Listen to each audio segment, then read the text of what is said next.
আমাদের একটি প্রদেশ করে দিন যেখানে শুধুমাত্র আমরা সনাতনীরা থাকবো, পারবে না কোনো মুসলমান সেখানে কোনো প্রশ্ন না। আপনাদেরকেও জানাতে চাই, আপনার যেমন সমান অধিকার আছে এই বাংলাদেশের প্রতি, আমারও আছে।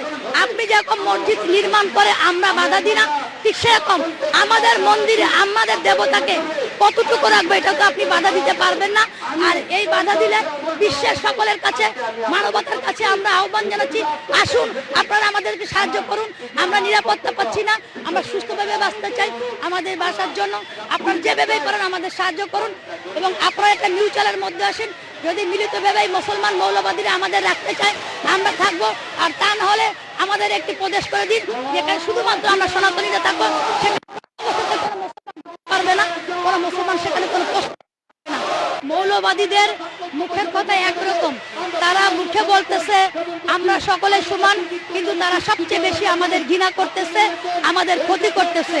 জামাত ইসলাম কখনো হিন্দুদের বন্ধু হতে পারে না, সম্ভব না। কখনোই মন্দির পাহারা দেয়নি। তাদের মূল উদ্দেশ্য হচ্ছে আমাদের সনাতনী বোনদেরকে ইসলাম ধর্মে গ্রহণ করা। তাদের মূল উদ্দেশ্য হচ্ছে আমাদের সম্প্রদায় টাকা লুট করা। তাদের মূল উদ্দেশ্য হচ্ছে আমাদেরকে ধ্বংস করা। তাদের মূল উদ্দেশ্য হচ্ছে সনাতনী সম্প্রদায় বিলুপ্ত করা।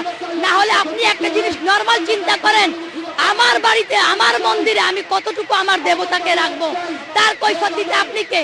আপনার মতো হরিদাস পালকে তো আমরা গুনি না, আপনার মতো হুজুরকে তো আমরা গুনি না। আপনি কোথাকার কোন মৌলবাদী?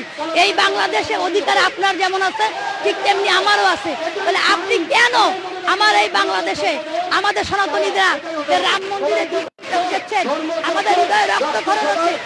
আমি বলতে চাচ্ছি আপনারা যদি এরকম করেন তাহলে আমরা বিভিন্ন দেশ আছে, বিভিন্ন যারা মানবতাবাদী আছে তাদেরকে আপনারা আলাদা এই বাংলাদেশে আর একটি প্রদেশ করেন, কিন্তু সেটা আমরা চাই না।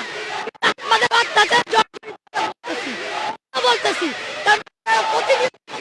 করতেছেন।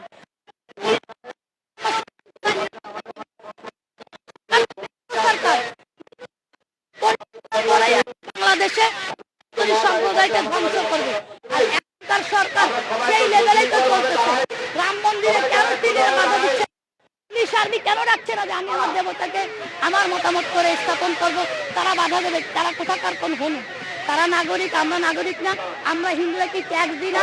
আমরা হিন্দুরা কখনো কোনো রাষ্ট্রদ্রোহিতার কাজ করেছি? অর্থাৎ আপনাদেরকে আমরা বলতে চাই একটি কথাই, বলতে চাই আপনারা সাবধান হয়ে যান। এমন কিছু করেন না যে আপনাদের কারণে আপনার ধর্ম। মীনাক্ষী ভট্টাচার্য হিন্দু দাদা, ওনাকে অস্বীকার